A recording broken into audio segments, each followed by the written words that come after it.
Saturday morning, February 24th, 1945, and time to drop in at the Sportsman's Club for another of the favorite sports stories of Grantland Rice.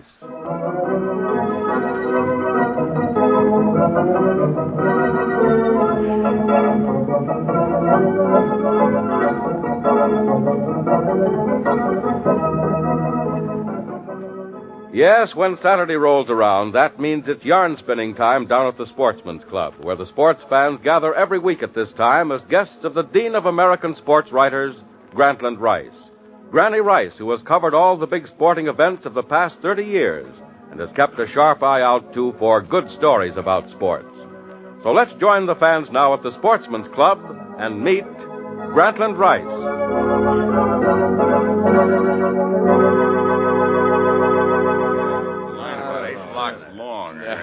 Well, I'm going to speak to the House Committee about the cigarette situation. You and your cigarettes. Say, is Grantland Rice in yet? Sure. He's been over there talking about baseball. That's just what I wanted to talk to him about. Oh, Grant. Yes, Bill. What's the latest on the baseball outlook, Grant? Yeah, Grant. Yes, what is it? Huh? Well, still a bit confused. Most baseball men agree that the big problem isn't transportation, it's manpower. They can arrange the schedules to cut down the use of trains, but they're not so assured that they can get enough ball players to go around. You mean they'll be calling a lot of 4F ball players into the Army, Grant? Hey, do you think so, Grant? It looks that way, fellas. You see, they took Walker Cupper yesterday, you know, the great Cardinal catcher. Yeah. So far, baseball has not been given the green light, and it would be a mistake to be over-optimistic until we hear from Congress on that manpower bill. Yes, I guess you're right. But I see the clubs are going right ahead on their plans for spring training. Yeah, I see. Yes, they are, and that's about the only thing they can do. Keep on until they get a definite nod from Washington.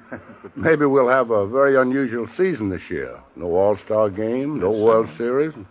But however it turns out, it'll all add up to the best season in the interest of war. You can be sure of that. That's the way to look at it. That's right. But say, Grant, what about the yarn? Yeah, what kind of story you got for us today, Oh, Grant? I've got one for you, a good one. And it doesn't affect wartime transportation or manpower either. It's the story of a hunting dog, one of the best ever written. James Street is the author, and it's called The Biscuit Eater. The story begins when 7 new arrivals come to Harvey McNeil's place down in the Piney Woods County of Mississippi, and 2 young men were soon on hand to welcome the furry little strangers.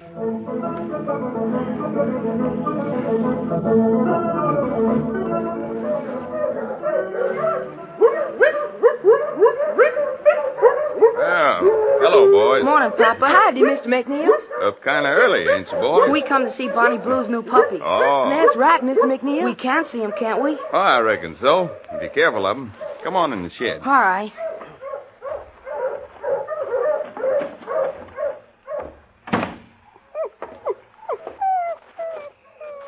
Well, there they are, boys. Golly. All 7 of them.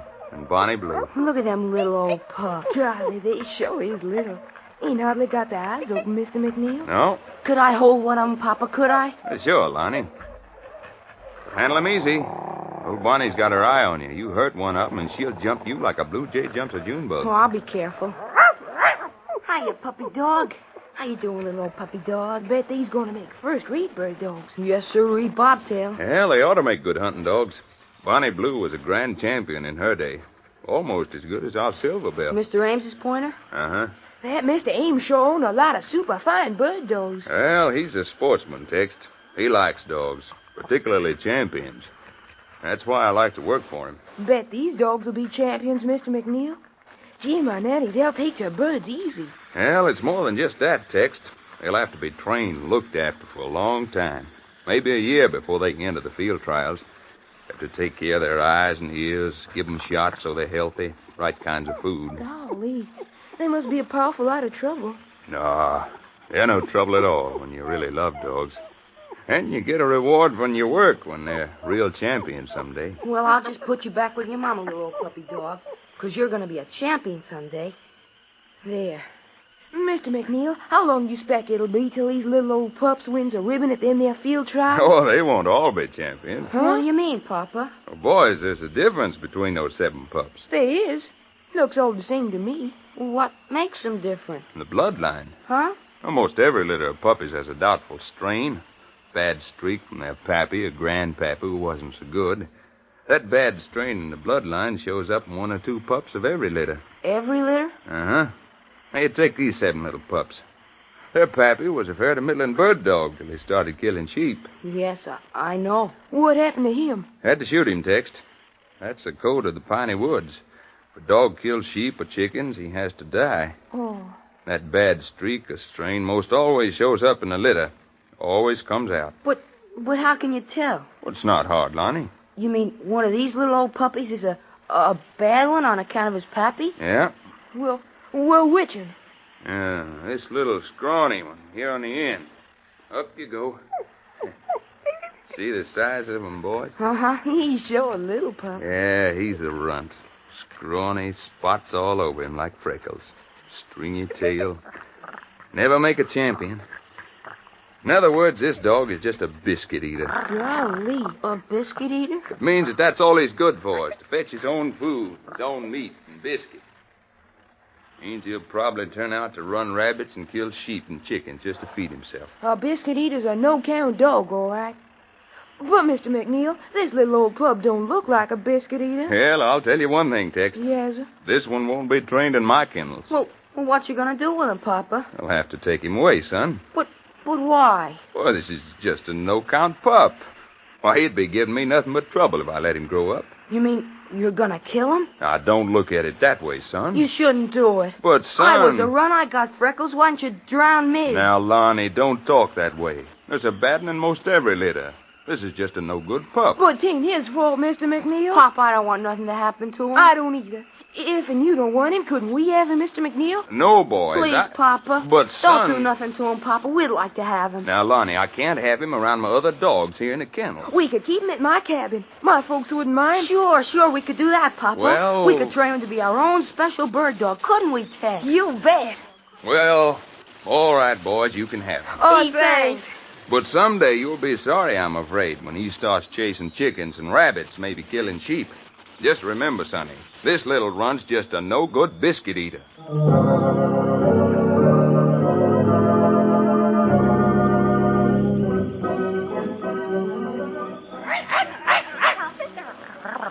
We got us a dog, Lon. A real show-enough dog. Uh-huh. And it's all our own, too. Ain't he a beaut? Sure is, Tex. Come here, little old puppy. Come here, boy. Look at them big old eyes, them big old feet, and that big old short tail. Bet he can point birds from here to yonder. Bet if he tries, he can point partridge or light bread. Well, he's a fine dog, all right. Hope your Aunt Charity don't mind us keeping him here at your cabin. No, she don't mind. You call him, Tex. See if he comes to you. Here, pup. Here, pup. Here, pup, dog. Looky here, Lon. He comes right over. Sure. I just know he's going to be a fine bird dog when he grows up. Well, I hope so. Say, Lon. Huh, what? We ain't got a name for our dog. Gee, no. We gotta have a name. What do we call him, Tex? How about Moreover? Moreover? Uh-huh. What kind of name is that? It's a Bible name. It is? Well, sure enough. It's in the Bible. Whereabouts? I don't know. But I hear the preacher say so. He said, moreover the dog, followed by Noah. He did? Moreover the dog. That's right. Well, if moreover's good enough for the Bible, I reckon it's good enough for us. That's what we'll call her. Howdy, little pup. Your name is Moreover. Yes, sir, Moreover. What you think of that, huh? See there, Lon? Uh-huh. He likes a Bible name. Don't you, Moreover? When are we going to start training him, Lon? Oh, sooner the better, I reckon. We going to train him like your pappy trains his dog? Sure. Near as I can remember how my papa does it. Mr. McNeil, he sure makes champion bird dogs. Kind of wished he'd train our little pup. Huh? Oh, he wouldn't. You heard him say he's a biscuit eater. Besides, my papa's too busy training Silver Bell. Mr. Ames's dog? Uh-huh. I just hope our little old pup turns out to hunt like Silver Bell. Why, she's already won 4 ribbons at the county field trials. Golly. Bet Mr. Ames is a heap pleased with her. A real champion. Uh-huh. He's up at our place now. Mr. Ames? Uh-huh. comes down once a month to talk to my papa and see all his dogs. Guess we wouldn't do so good if it wasn't for Mr. Ames. What you mean, Lon? Well, he pays my papa for raising his hunting dogs and his champion dogs for the field trials. Of course, Mr. Ames likes to have pure D first-class bird dogs. I'm glad he ain't got Moreover. Huh? Why, Mr. Ames wouldn't have no truck with our little old puppy dog. Why not? Well, on account of my papa says we got a biscuit eater. Say, Lon. Huh? Look at Moreover. Golly, he sure does. You reckon he really knows what a Hush it. Don't say it. Huh? Oh, no, we mustn't, must we? Remember what that name means? Yeah. We got us a real intelligent dog here, Tex. We gotta be careful. Never to call him a you know what. Golly, yes. You just cheer up, little old puppy dog. We ain't never gonna call you that name again.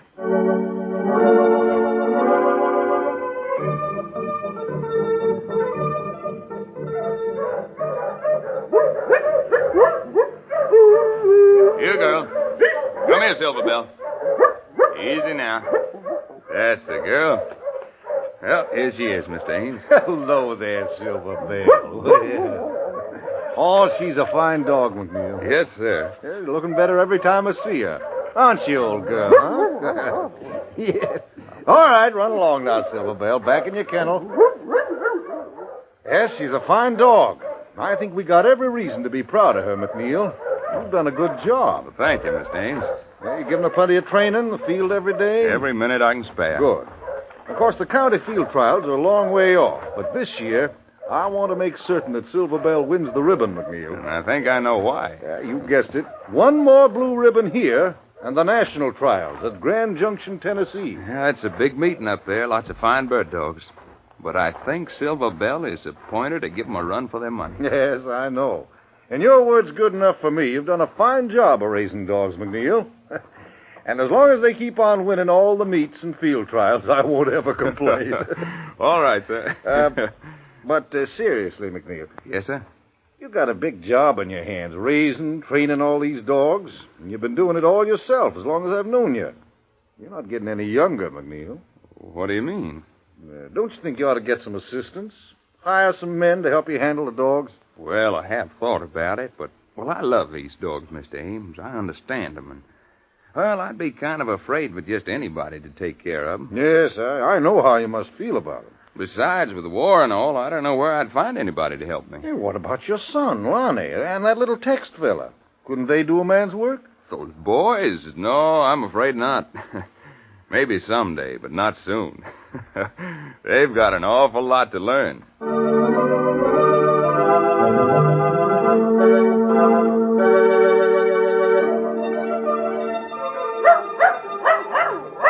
Hey, you, Moreover. Moreover, come here.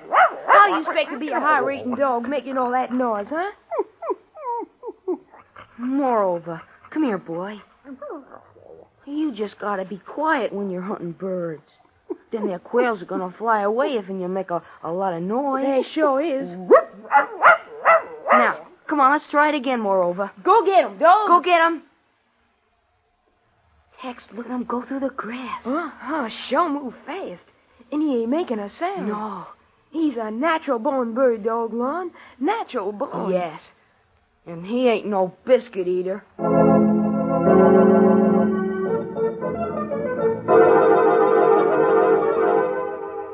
Well, boys, still trying to train that dog? He has, Mr. McNeil. We're gonna use a shotgun over him tomorrow. Well, that's so? Aunt Charity loaned us her gun. Well, you boys be careful. I'm not worried about the dog, but don't hurt yourselves.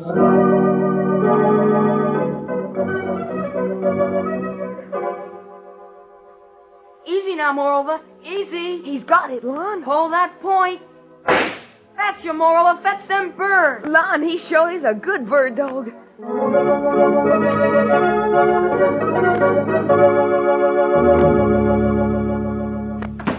Oh, hello, son. Oh, Papa.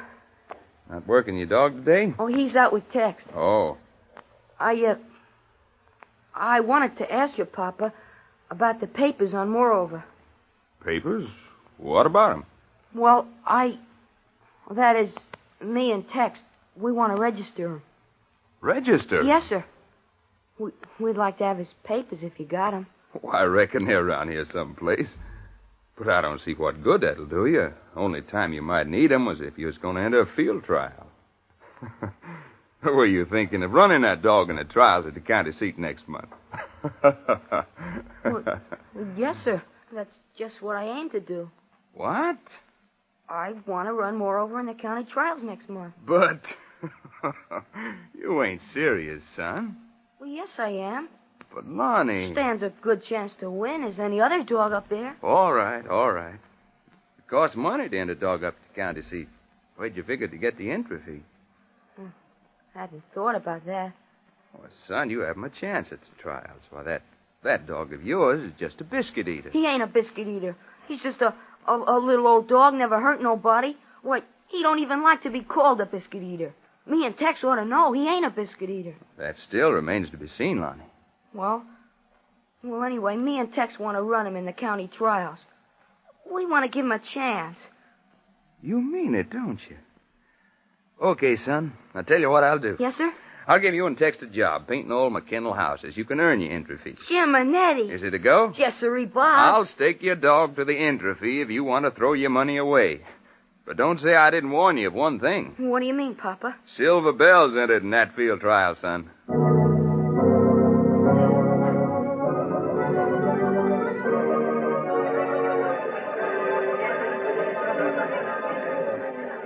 Well, McNeil, how's our champion? Ready for the big show? All set, Mr. Ames. I saw you drive in a while ago. That's quite a load on your truck. Well, yes, sir. 2 boys and 2 dogs. Brought Lonnie and Tex with me. But, 2 dogs. The boys have got a pup they're entering in the trial. Oh, a little competition for Silver Bell, eh? Well, not hardly. Oh, how does the field look, Mr. Ames? Not a thing to worry about. I've already looked over most of the entries, and our Silver Bell's in a class by herself. She can't be beaten.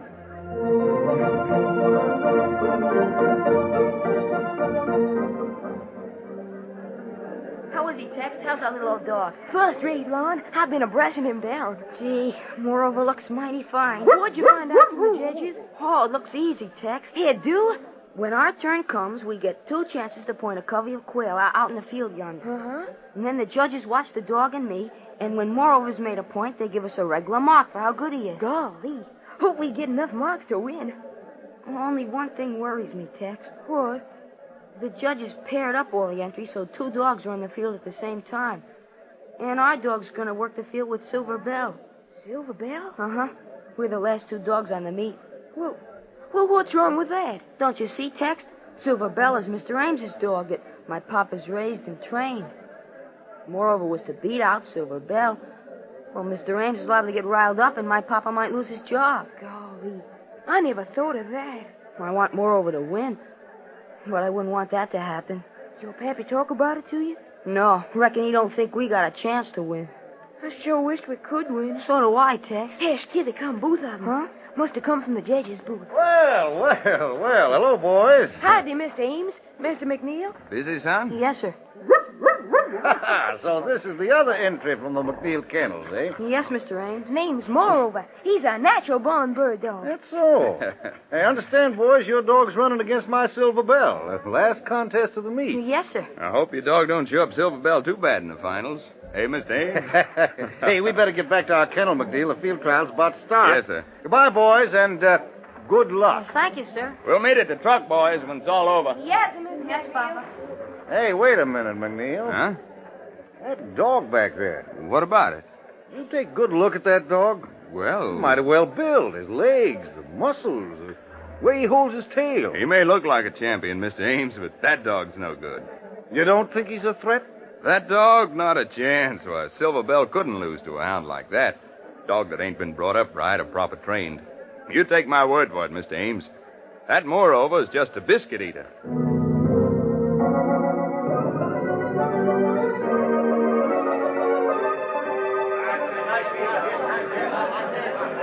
And now, the final event of the afternoon.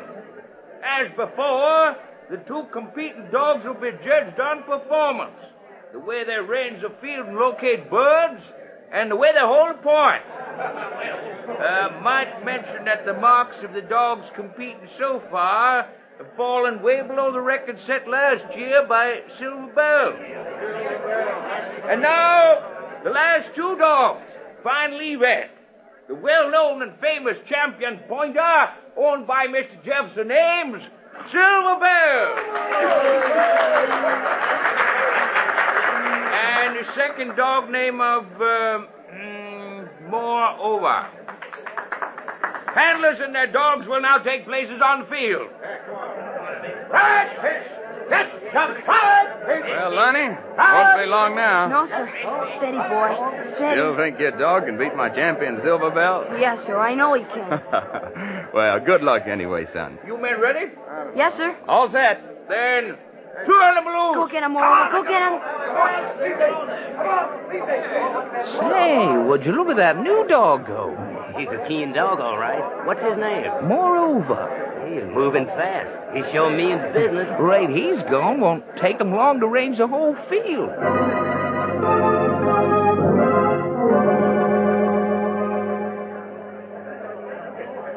That Moreover's a real dog, Mr. Ames. He's running circles around your Silver Bell. Yes. I never saw anything like it. He knows his stuff. He's already got one perfect point marked up, and your dog's still ranging the field. Moreover, I thought that dog was a champion. Huh? What'd you say, Mr. Ames? Oh, nothing. Say, look, a new point. That Moreover's got another point. And a perfect point, too. Why, this'll win the meet. If Lonnie can make him hold it. That dog's froze up like a statue. I never seen nothing like it in my life. Perfect. That dog's no biscuit eater. Hey, look at the boy, the handler. What? The boy's moving up behind his dog. He shouldn't do that. He's liable to make the dog break his point. If that dog breaks now, he'll lose the meet. Lonnie, come back here. Lonnie. He's getting closer and closer. What in this Sam Hill is the boy doing? Why, he's talking. Huh? He's talking to his dog. I never heard of that. What for? What's he saying? Steady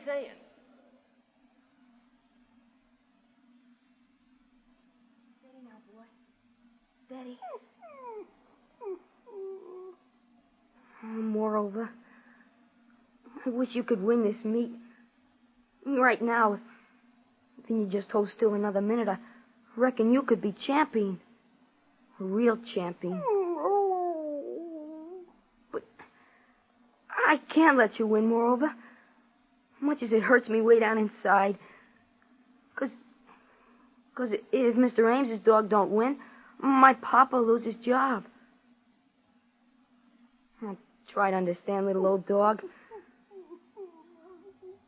I'm going to make you break your point. I don't want to do it, Moreover, but I have to. Break that point, Moreover. You hear me? Break your point and let the birds go, Moreover. Break it. Break that point. You biscuit eater.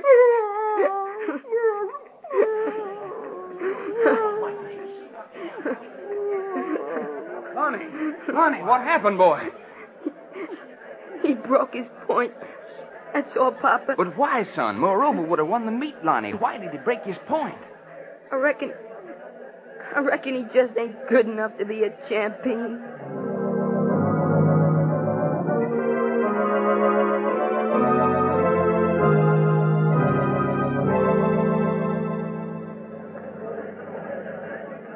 Well, Mr. Ames, Silver Bell won again.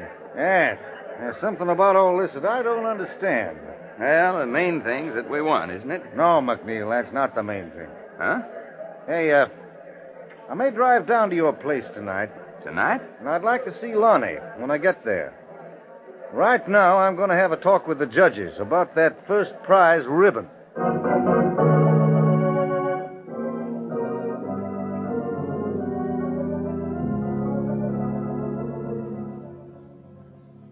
Lonnie? Yes, Papa? What's the matter, son? Nothing. You haven't said a word for 2 hours, ever since we got home. No, sir. I wish you'd talk to me, son. Tell me what's wrong. Maybe I could... Oh. Somebody at the door. I'll open it. It might be Mr. Ames. He said he was driving down tonight. Hello, Tex. Hi, Lon. And my little old dog. Lon, I couldn't keep Moreover down to my cabin. He just kept crying and carrying on. Oh, he's happy now. Ain't you, Moreover? Well, Tex, Howdy, Mr. McNeil. still loyal to that dog after the trick he pulled on you today. I couldn't hold him. He just had to see Lon. Yeah. He misses me, Papa. He don't want to stay down in the cabin. Nevertheless, he'll have to. Say, I reckon that's Mr. Ames. I'll let him in. He's sure a fine dog, Lon. Moreover, I won't ever hurt you again. Well, hello, Mr. Ames. Come in. Hello, McNeil. Oh, Lonnie's still up. Good. Say, boys, I want to talk about this dog of yours. What do you mean, Mr. Ames? What's the matter? Yeah, seems to be a lot the matter, McNeil. First of all, you were wrong about this dog. You don't know as much about dogs as I thought you did. Huh? Yeah, but it's partly my fault, maybe. You were both too proud of Silver Bell, and not proud enough of this dog. What are you getting at, Mr. Ames? Take a good look at Moreover, McNeil. You're Well? looking at a champion. A champion? A champion? I had a little talk with the judges after you left this afternoon. They gave me something that rightfully belongs to you and your dog. Here. The ribbon. Well, I'll be doggone the first prize. That's right, boys. But Look at here, Moreover. The first prize blue ribbon. What is all this, Mr. Ames? Well, Moreover happened to win the county trials today. But Silverbell... I withdrew Silver Bell, had to disqualify. You what? But why? I'll tell you why, McNeil, because your son's too much of a man to ever tell you himself. Lonnie? What happened? Lonnie threw the championship this afternoon so that Silver Bell could win. You see, somehow he had the mistaken idea that the field trial meant more to you and me than it should. Is this true, son? Yes, Papa. No, I don't say I didn't hate losing the meet today. I thought Silver Bell was the greatest bird dog of all time. And it took a young man to prove I was wrong. And I reckon I was wrong, too. From now on, Moreover's going to stay here where he belongs. Jim Nettie. Gee, Papa, that'll be fine.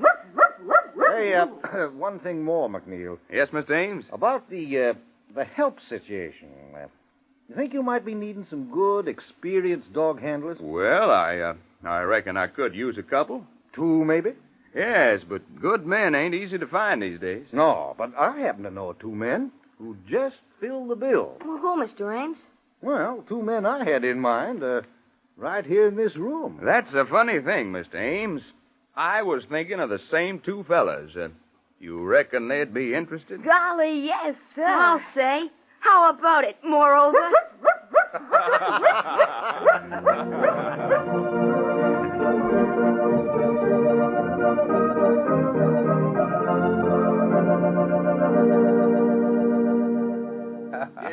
I like that one. That sure was a Certainly big of a glad story. Moreover won that ribbon.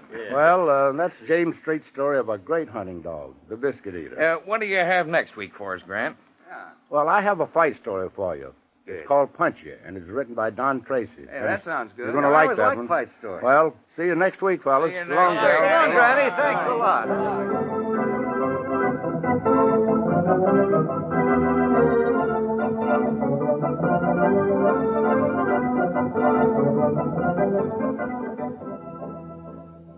Today's story, The Biscuit Eater by James Street, was dramatized by Tom Goutet, and our cast included George Ward as Lonnie, James Bowles as his father, and Ronnie List as Text, with John Griggs, Kermit Murdoch, John James, and Donald Bain.